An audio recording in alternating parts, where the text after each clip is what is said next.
أعوذ بالله من الشيطان الرجيم. بسم الله الرحمن الرحيم.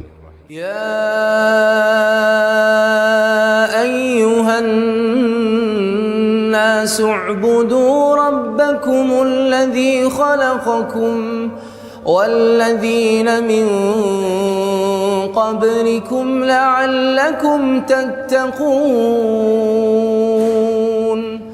الذي جعل لكم الأرض فراشا والسماء بناء وأنزل من السماء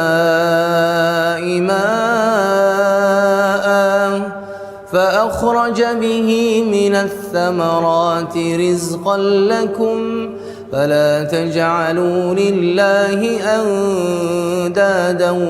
وأنتم تعلمون وإن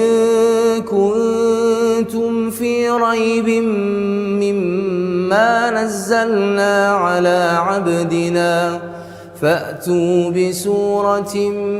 من مثله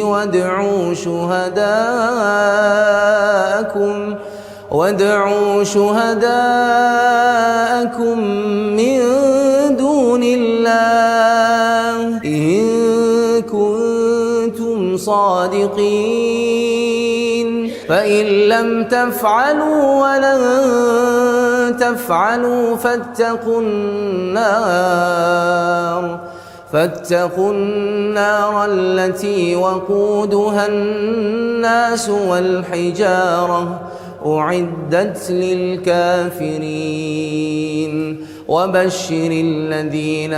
آمنوا وعملوا الصالحات أن لهم جنات تجري من تحتها الأنهار كلما رزقوا منها من ثمرة رزقا قالوا هذا الذي رزقنا من قبل وأتوا به متشابها ولهم فيها أزواج مطهرة وهم فيها خالدون.